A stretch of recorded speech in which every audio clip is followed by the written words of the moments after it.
Okay, this video is going to be an intake valve cleaning for the N54. I'm going to assume most of you have standard tools, metric sockets. Some of the unique things you're going to need is, this is just a gun cleaning kit I got from Amazon. You see they're brass, so it doesn't damage the valves. It's pretty cheap. I'm going to guess with BMWs, most of you have a torque socket. I'm actually missing a torque set. I'm actually missing one. Hopefully it's not what I need. And 22mm half-inch socket to move the crank bolt. I'm going to use that method, even though I know there's other ones. Okay, step one, you're going to put your car up on jacks or jack it up, whichever you prefer. You're going to need to get underneath and take off the front plastic panel, obviously with those bolts right there. And what you're going to try to get to is a Torx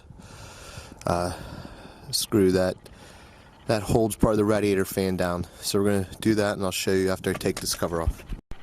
Continuing with step one, you're going to get underneath just to get your orientation. I'm lazy, I don't take my whole pan off, just the front few screws, let it drop down, and right here you're going to be able to see a T25 Torx. You're going to take that off, let this drop down.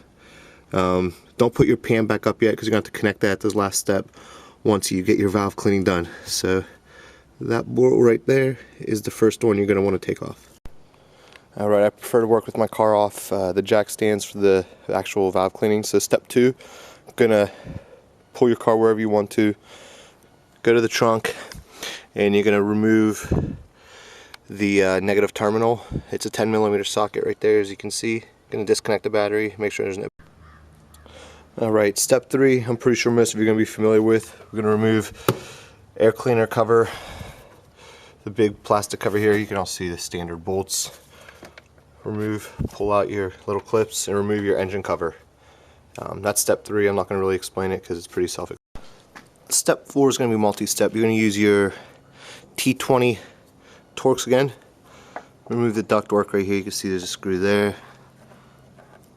Another one there. You're going to pull it out. This is going to allow you to remove this portion right here, the duct. We're going to remove the brake booster line, squeeze it here.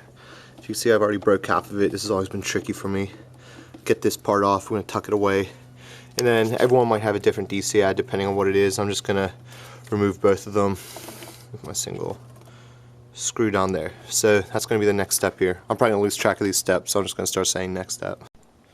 So you can see after now we've removed the engine cover, brake boost line, and the intakes. We're going to try to work on getting the radiator fan out. This is pretty self-explanatory. You're going to look around. There's only one Torx screw you can see right there. I'm not sure the size. I think it's a T25 or the next size up. We're going to remove that one, and then far down you're going to see there's two clips on each side when you slide it up. To make sure not to break them, I already broke them on one side. You can see here, it's the guide where it goes down into when you're pulling it out. Right? Jesus sucks.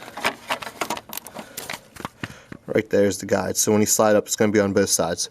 So to remove it, you're going to pull off this connector right here, and then slide out the guides, lead to the reservoir. Pull this out, disconnect this connector, and I'll show you the next step. Alright, just to show, after we take out, once again, the Torx to T25 over here, your guides, my guide's broken over here. It seriously should just be as simple as lifting it straight out. Obviously make sure you don't get these wires in the way.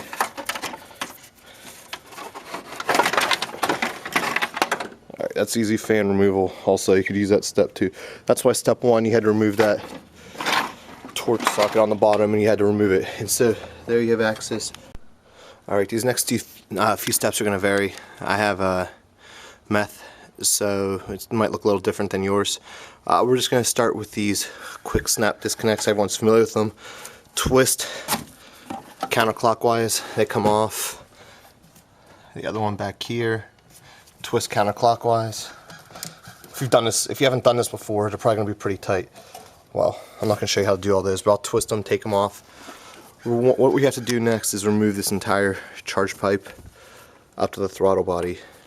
So step by step. It's pretty self-explanatory. Just keep removing your connectors until you can get directly to this throttle body, which we're going to have to take off. Just a warning, as you're moving your charge pipe around, there's going to be 3 connectors that we're probably going to take care of before we start moving things around. You can see here on the back of the charge pipe,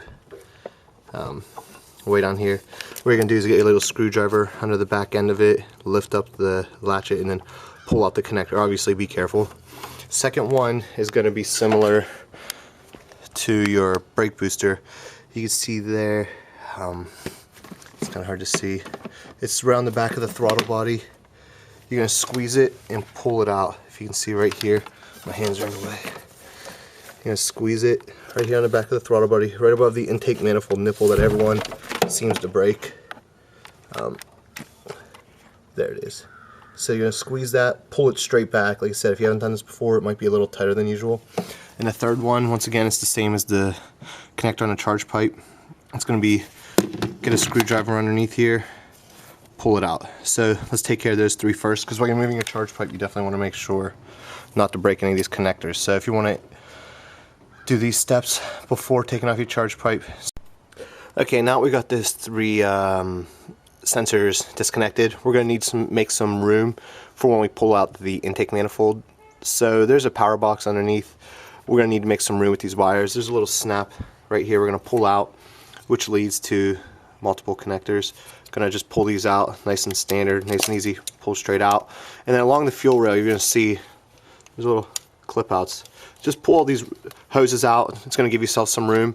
And then here, the coolant temp sensor on front. It's just an easy pull. Pull it out. Like I said, this might not be essential, but I like to make sure I'm not pulling on any wires when I pull out the throttle body. If I'm intake manifold, excuse me. And okay, so that's the next step. After this, we're going to take off the throttle body. There's going to be 4 bolts. The front 2 are pretty easy to see. 10 millimeter, 10 millimeter, and then there's 2 underneath. You're just gonna have to feel for them. I'll see if I can get it on video. Not sure if that's coming up or not. You're gonna see 4 bolts there. So take those out. Just double check, make sure you have all your connectors just pulled out. Oh, I missed one actually underneath here. You guys see one right here? If you follow this all the way down, there's a connector underneath. It's just going to be another squeeze connector. You're going to squeeze and pull it out, and then you can take off your throttle body. Alright, so if you had a hard time, once you got the throttle body, I had a hard time getting this connector off without prior to the throttle body, taking it off. So I took off the throttle body bolts, and I put it down here, and you just squeeze it, pull it off. It gives you a little bit more room to maneuver with. Remove your throttle body. It's a good time to clean it if you haven't. Next thing we're going to do is get 11 millimeter and remove the 6 intake manifold. 5 are going to be nuts, 1's going to be a bolt. 1, 2, 3, 4, 5, wait, my fault, 7. 6 nuts and 1 bolt. Like I said, they're going to be 11 millimeter. We're going to pop those off, and then we're going to start moving our intake manifold. Now, here's the electrical box I was talking about where all the connectors run through. I have a hell of a time getting this off. According to the Bentley, it's supposed to slide down. If you can see, you got these connectors right here with raised ridges.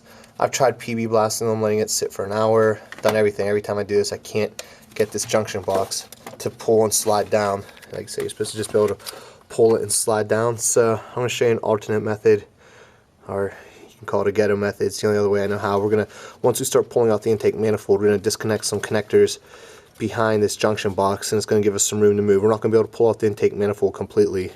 Only way we could do that is if we get this junction box to slide down. So let's just take the 7 connectors off the intake manifold and we'll go from there.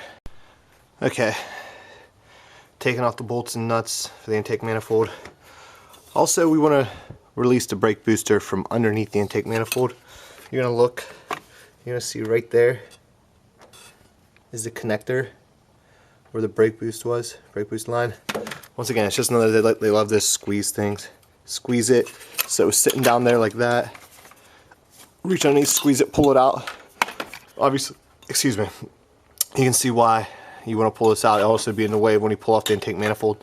Like I said, there's other ways around it. I just like to be safe, make sure I pull nothing loose. And so now we're going to start pulling off the intake manifold. I need both hands, so I'll start it up when I pull it off. Oh, one more thing. Since we're doing it the method I am, there's a connector right here. You can see it just pushes down. We're going to remove that. It's going to give us some room when we start pulling off the intake manifold. Like I say, if you guys get lucky and are able to get this electrical box off, it's going to save you a couple. Alright, as you can see here, I was able to move the manifold away. If you want to make some more room down here, you're going to see what connectors are pulling on the junction box, the electrical box. You can just go and start disconnecting some of them. Since I'm not going to be doing, I've already just done this cleaning, so I'm just doing this video to show. I'm not going to pull all these connectors off, but like I said, when you tug a little bit, you'll see what connectors need to be pulled away to give yourself some more room on the intake manifold. So we're going to look down in here. Now the big step is to find out which valves are open and which ones are closed. And so we can start off with, this is going to be tricky to try to show on this video. Let me see here. If you can see down there. Alright, let me start this back up again. I'm going to try to get a better light. Okay, now if we try to get into here, you're going to be able to see the valves. You're going to be able to see which ones are shut. You can see there, that one is shut. Obviously both of them are. The angle now, I'm just going to show you that one. Now if we move to the next bank, you're going to see how wide open this one is. If you can see that in there. Like I said, mine are pretty dirty. I haven't had a chance to really clean them the proper way. So if you see, those are closed. Those are open, I'm sorry about that. And what you're going to do is you're just going to go through each one, find which ones are open, which ones are closed. Make sure you stuff something in there when you start cleaning them so no debris falls into it. So what we're going to do down here, here's your crank. There's the bolt. It's a 22 millimeter. We're going to grab our 22 millimeter socket that we made sure to have previously and pop it on there. And when you do this, you're going to make sure to always turn it clockwise. So when we want to close the valves, you're going to notice, since I decided not to take the spark plugs out, there's going to be some compression when you turn it. You're going to pull just small rotations down. That's just to show you how to get the valves to move. Like I say, you're going to feel some different compression in there. Sometimes it's going to seem harder, sometimes it's going to seem lighter. My method for cleaning, I actually have a media blaster. I wasn't a fan of it. Too much of a mess, even though I tried making a seal. So what I've moved to is using some throttle body cleaner, letting it soak in on the valves. You know, fill it up, it will sit down there, and let it sit for about 20 minutes. And then get your gun brush with your extension. Obviously I haven't put it on. Get down in there and just start working with it. Get a lot of rags. It's going to pull out a lot of carbon, a lot of buildup. And then I have my vacuum with a made extension to get down in there and suck it up while I'm cleaning. Help it out a little bit. I know you're not supposed to suck up throttle body cleaner, fire hazard, etc. Just keep an eye on it. So like I said, I'm not going to go through each one of these to show you. You can figure out your method, trial. Just make sure you get out as much as you can. The carbon will build up. You just don't want your O2 sensors to get fouled if you leave too much in there. So like I say, just go through each one. Make sure you plug up each of the ports, the ones you're not using. You don't want anything to fall into an open valve that's not done. So after you finish up one, plug it up, come into here. There's going to be a couple that are going to be closed, so make sure after you do the first one, not just to start turning it, to find the open, the closed and open valves and start working on those to save yourself some hassle. And once you clean it all out, gonna button everything back up. I don't really have the torque specs right now at the top of my head. I could look them up, but you know, none of the stuff on the intake manifold, none of the bolts or screws are going to be too many foot-pounds. I think probably 10 to 20 foot-pounds. Same with the throttle body. Put everything back together. Make sure you don't miss any connections. You don't want to have to come back in here and, you know, remove everything again. But overall, that's how you're going to do a valve cleaning. Like I say, this the video, you know, telling me how to do the valve cleaning. That's going to be a trial and error method. It's not that difficult. I mean, like I said, find a good cleaner, get it down in there, get your gun brush, and just start cleaning. It probably takes you about 2 hours to do all these. You know, take your time, making sure you're doing it right, so you don't have to do it again in 10,000 miles. So that's how you do valve cleaning.